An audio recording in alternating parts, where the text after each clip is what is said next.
فيلم بريداتورز. أعظم مقاتلين في العالم بيفوقوا بيلاقوا نفسهم في كوكب مختلف، ووحوش مفترسة معاها أسلحة متطورة جدا عاوزة تقتلهم. فيلم النهارده بيبدأ بواحد اسمه رويس بيقع من السماء بسرعة كبيرة جدا، بس قبل ما يقع المظلة بتاعته بتتفتح، بس للأسف المظلة بتاعته بتتقطع وبيقع على الأرض وبيغمى عليه. وبعد وقت قليل بيفوق وبيكتشف إنه موجود في مكان ما يعرفش عنه حاجة أو يعرف إزاي وصل هنا، وبيلاقي نفسه معاه كل الأسلحة بتاعته ولابس لبس القتال. في نفس الوقت ده بيقع واحد تاني جنبه اسمه كوتشيو بنفس الطريقة، وبيكون عضو في عصابة مكسيكية بيرفعوا السلاح على بعض، وقبل ما يخلصوا على بعض بيقع واحد تالت جنبهم، بس للأسف الراجل بيموت لأن المظلة بتاعته مش بتتفتح. في واحد من بعيد بيضرب عليهم نار فبيهربوا بسرعة من قدامه وبيستخبوا، وفي النهاية بيقدر رويس يوصل له، وبيكون الراجل ده اسمه نيكولاي وهو مقاتل كوماندوز روسي، وبيقول لهم إنه مش فاكر أي حاجة وإن كلهم جم هنا بنفس الطريقة. فجأة بتظهر واحدة من وراهم اسمها إيزابيل، قناصة محترفة من قوات الدفاع الإسرائيلية، وقالت لهم إنها دخلت حروب كتير جدا وراحت أماكن كتير قوي، بس للأسف مش قادرة تعرف هم فين بالظبط.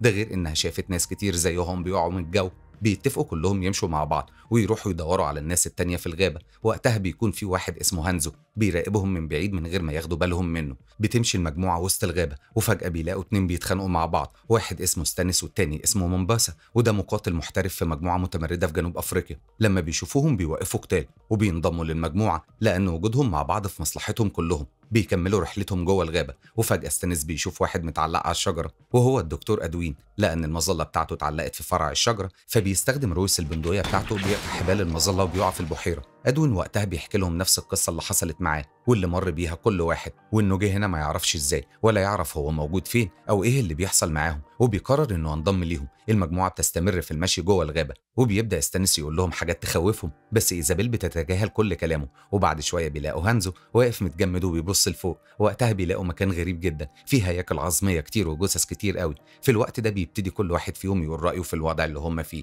في منهم بيقول إن دي لعبة وكلهم موجودين جوه اللعبة واللي هيفضل آخر واحد هو اللي هيكسب. واحد تاني بيقول إن ده اختبار ليهم كلهم، ومنهم بيقول إنهم ماتوا في الجحيم كلهم. بس إيزابيل مش بتوافق على كل الكلام ده. وقتها رويس بيقول لهم مش مهم هم فين أو بيعملوا إيه هنا ومين اللي جابهم، الأهم من كل ده إنهم يلاقوا طريقة يخرجوا بيها من الغابة. بيكملوا طريقهم جوه الغابة، وقتها بيلاقوا نيكولاي وردة جميلة، وقبل ما يلمسها بإيده الدكتور إدوين بيمنعه وبيقول له إن دي وردة سامة لو لمستها هتسبب لك شلل وبعدها هتموت. نيكولاي بيشكره جدا وبيوعده إنه هيحميه لحد ما يخرجوا من المكان اللي هم فيه. بيمشوا مسافة كبيرة جوه الغابة، وقتها إيزابيل بتقول لرويس إنهم لازم يقفوا عشان يحددوا مكانهم بالظبط، فبتصنع بوصلة وبتحطها في المية، بس البوصلة بتفضل تلف في كل الاتجاهات، ودي حاجة غريبة جدا. في الوقت ده رويس بيقول لها إن من ساعة ما جه هنا والشمس مش بتتحرك من مكانها، وبيقول لها إن كلهم مقاتلين محترفين زائد إن معاهم دكتور، وده معناه إن في مجموعة اختاروهم وجابوهم هنا عشان ينفذوا حاجة معينة، بس لحد دلوقتي مش قادر يكتشف هم موجودين فين أو جايين يعملوا إيه. بعدها المجموعة بيكملوا طريقهم جوه الغابة،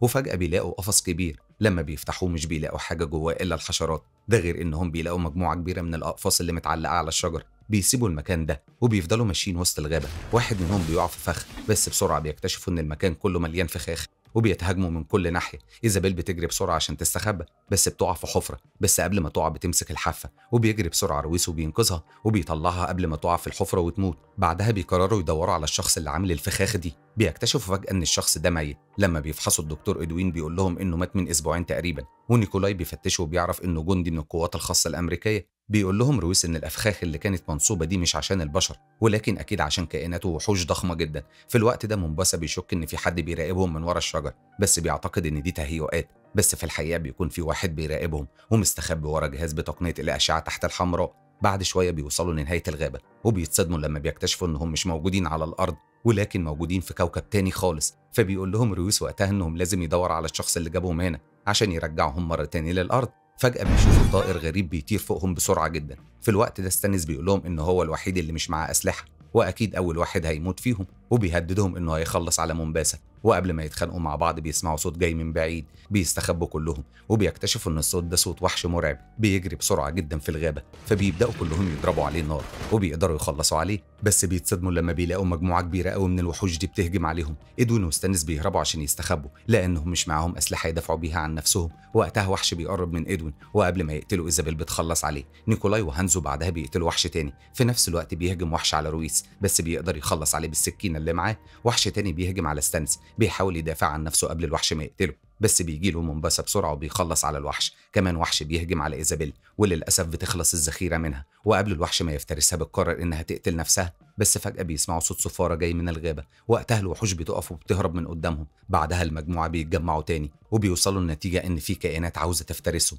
وإن الوحوش اللي هجمت عليهم هي في الأصل كلاب صيد للكائنات دي، وإن الكوكب اللي هم موجودين عليه حاليا عبارة عن مكان للصيد والافتراس، وإن كل اللي موجود هنا فريسة للوحوش. فجأة بيسمعوا صوت كوتشي وبيقول لهم انقذوني. بيقربوا منه وبيلاقوه قاعد وسط الغابة. بتحاول إيزابيل تقرب منه وتساعده، بس رويس بيوقفها وبيقول لها إن ده فخ عشان يصطادوهم. بياخد حجر وبيرميه من بعيد، وفعلا بيكتشفوا إن ده فخ. إيزابيل بتقرر إنها تخلص على كوتشي وترحمه من العذاب اللي هو فيه، وبعد ما بتخلص عليه بتسمع صوته مرة تاني بيطلب منهم يساعدوه، فبتهرب بسرعة من المكان. بنكتشف بعدها إن فعلا كوتشيو كان ميت من فترة طويلة جدا، والصوت ده كانوا بيستخدموه الصيادين عشان يخلصوا عليهم. بيبتدي رويس يحلل كل حاجة حصلت معاهم، وبيقول لهم إن العدو عاوزهم يهربوا من قدامه عشان يبقى سهل عليه إنه يصطادهم واحد ورا التاني، وإن أحسن طريقة إنهم يمشوا ورا آثار الكلاب عشان يوصلوا للصياد ويخلصوا عليه. بعد وقت قليل بيوصلوا المكان كله جثث لكائنات كتير جدا مختلفة متعلقة على الشجر، وده بيأكد لهم إن مش البشر بس اللي بيجوا الكوكب عشان يكونوا فريسة للوحوش، ولكن كائنات كتير جدا غيرهم.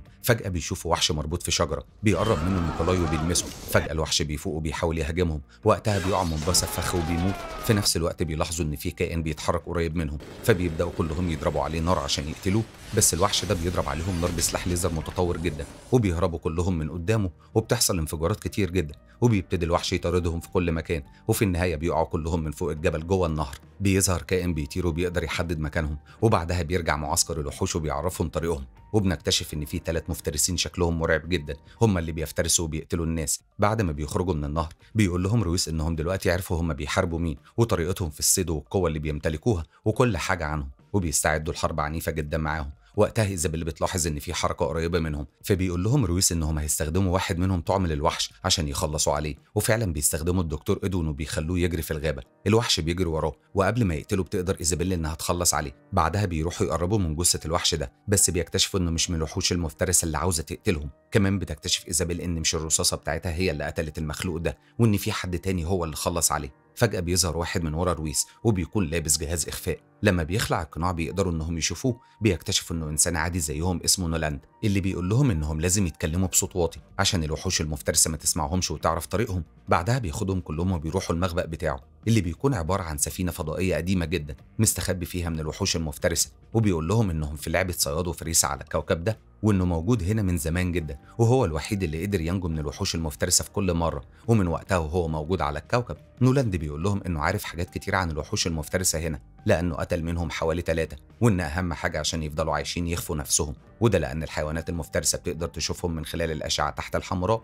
وبيقول لهم في نوعين من الوحوش دي، نوع مفترس ونوع مسالم، والاتنين ضد بعض. ومن ضمن الوحوش المسالمة الوحش اللي شافوه مربوط في الشجر. بيقول لهم ان في كل موسم بيجيبوا ضحايا مختلفين هنا، و3 وحوش مفترسين معاهم اسلحة متطورة جدا ومهاراتهم عالية جدا في الصيد. وبيقول لهم الوحوش دي بتيجي في سفينة، وانه حاول يسرق السفينة دي ويهرب بيها لكن ما عرفش يشغلها. بعدها نولاند بيسيبهم ويروح ينام. بعدها المجموعة بيفضلوا يتكلموا مع بعض، وبتقول لهم إيزابيل إنهم تم اختيارهم يجوا الكوكب ده عشان هم مقاتلين محترفين وشاركوا في حروب كتير جدا في حياتهم. رويس بيقول لهم إنهم لازم يدوروا على السفينة ويهربوا بيها، وإنه هيرجع للوحش اللي كان مربوط في الشجرة ويحاول يقنعه إنه يحرره في مقابل إنه يشغل لهم السفينة عشان يهربوا بيها. فجأة بيبتدي الدخان يملى الأوضة اللي هم قاعدين فيها، وبيكتشفوا إن نولاند مش موجود معاهم، وإنه خرج وقفل عليهم الباب، وده لأنه عاوز يقتلهم وياخد كل حاجة معاهم. فجأة رويس بيفجر قنبلة عشان يقدر يفتح طريق ويخرجوا بسرعة قبل ما يتخنقوا يموتوا، وده بيخلي نولاند يهرب بسرعة. وقتها الانفجار بينبه واحد من الوحوش المفترسة وبيعرف المكان اللي هم موجودين فيه. بيحاول نولاند يهرب من السفينة بسرعة، بس للأسف بيلاقي الوحش المفترس قدامه وبيخلص عليه وبيفجره. باقي المجموعة بيقدروا يخرجوا من الغرفة اللي هم فيها، وبيحاولوا يلاقوا أي طريق يخرجوا منه. بيكملوا طريقهم جوه السفينة، والطريق قدامهم بيكون ضلمة جدا. فجأة بيختفي الدكتور إدوين وبيبعد جدا عن المجموعة، وبيبدأ يصرخ عشان حد يجي بسرعة وينقذه. بس في الوقت ده بيظهر الوحش المفترس، والمجموعة بيقرروا إنهم يسيبوه ويمشوا. المفترس قبل ما يهجم على إدوين ويخلص عليه بيجي نيكولاي وينقذه منه، وبيخليه يهرب وبيقاتل هو الوحش المفترس، بس ما بيقدرش عليه. وفي النهاية نيكولاي بيفجر نفسه وبيموت هو والمفترس، وبسبب القنبلة اللي انفجرت السفينة كلها بتتحرق، والمجموعة بيقدروا يهربوا من السفينة وبيخرجوا منها قبل ما يموتوا. وبعدها بنشوفهم كلهم بيحتفلوا انهم قدروا يقتلوا واحد من الوحوش المفترسة، بس فرحتهم مش بتكمل وبيظهر وحش مفترس تاني، وقبل ما يقتل رويس ستانس بينط عليه وبيبدأ يطعنه وبيطلب من باقي المجموعة يهربوا بسرعة. بعدها المفترس ده بيخلص على ستانس بطريقة بشعة جدا، وبيعمل صوت عشان يلفت انتباه المفترس الثالث عشان يمشي ورا المجموعة ويعرف طريقهم وما يهربوش منهم. باقي المجموعة بيكملوا طريقهم وبيدوروا على أي مكان يستخبوا فيه. وقتها هانزو بيقول لهم إن في وحش مفترس ماشي وراهم وبيطلب منهم يهربوا هم، وهو هيواجه الوحش. ما بيكونش فاضل غير رويس وإيزابيل وإدوين، وهانزو بيقرر يحارب الوحش. بيستعد هانزو للقتال وبيمسك سيف ساموراي. لما بيظهر الوحش المفترس بيدخلوا في قتال عنيف جدا مع بعض، بس الوحش المفترس بيكون قوي جدا وبيرمي هانزو أكتر من مرة على الأرض، بس هانزو بيكون قوي جدا وبيقوم ويكمل قتال في كل مرة وبيرفض يستسلم قدام الوحش. بيستمر القتال بينهم هما الاتنين، وكل واحد فيهم بيسدد ضربات قوية جدا للتاني، وفي النهاية هما الاتنين بيضربوا بعض وبيقعوا على الأرض، وبنعرف وقتها إن كل واحد فيهم خلص على التاني وبيموتوا هما الاتنين في نفس الوقت. باقي المجموعة بيكملوا طريقهم وسط الغابة. وقتها بيدوس إدوين على فخ وما بيقدرش يمشي وبيطلب منهم ياخدوه معاهم، بس رويس بيقول لإيزابيل إنهم لازم يسيبوه بسرعة قبل الوحش ما يحصلهم. وقتها بيطلع إدوين صورة أطفال نيكولاي وبيتظاهر إنهم أولاده وبيقول لهم ما يسيبوهوش لوحده. وقتها إيزابيل بتقرر تفضل معاه. رويس بيسيبهم وبيمشي، وبعد شوية بيوصل للكائن الفضائي اللي مربوط وبيعرض عليه إنه هيحرره في مقابل إنه يشغل له السفينة عشان يهربوا من الكوكب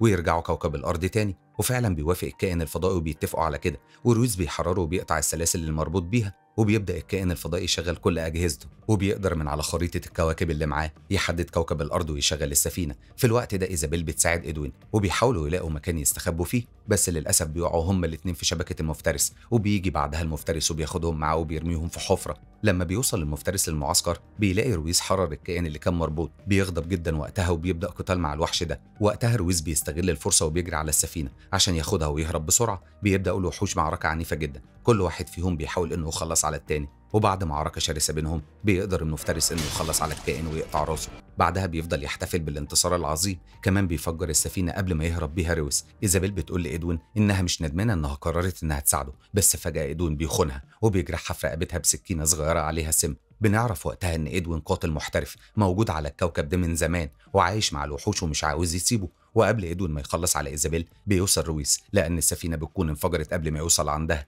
وبيساعدهم هما الاتنين وبيخرجهم بره الحفرة. بتحاول إيزابيل تقول له على اللي عمله إدوين لكن مش بتقدر بسبب الشلل اللي حصل لها بسبب السم اللي بيخليها ما بتعرفش تتكلم. بيحاول رويس إنه يفحص إيزابيل ويفوقها. وقتها إدوين بيجي من وراه قبل ما يقتله. رويس بسرعة بيمسكه من رقبته وبيضربوه وبيرميه على الأرض، وبعدها بياخد إيزابيل ويمشوا. في الوقت ده المفترس بيلاقي إدوين وبيقرب منه، وقبل ما يخلص عليه إدوين بيفجر قنبلة عشان يقتل المفترس، لكن للأسف المفترس بيطير بعيد جدا وما بيحصلوش حاجة. لما بيقوم المفترس بيلاقي رويس قدامه اللي بيستخبى ورا النار وبيخرج فجأة عشان يهاجمه. المفترس وقتها ما بيقدرش يشوفه من ورا النار، وبتكون هي دي الطريقة الوحيدة اللي بيقدر بيها رويس إنه يخدع الوحش ده ويهاجمه. بيهاجم الوحش أكتر من مرة وبيضربه ضربات قوية جدا، بس بيقوم المفترس تاني وبيهاجم رويس وبيضربه ضربة قوية جدا وبيرميه على الأرض. وقبل ما يخلص عليه ويقتله بتحاول إيزابيل إنها تخلص عليه بالسلاح اللي معاها، بس الوحش بسرعة بيسحب خنجر وبيضربها في كتفها. بيستغل رويس الفرصة دي وبيقوم يضرب الوحش المفترس أكتر من مرة لحد ما بيقطع راسه وبيخلص عليه.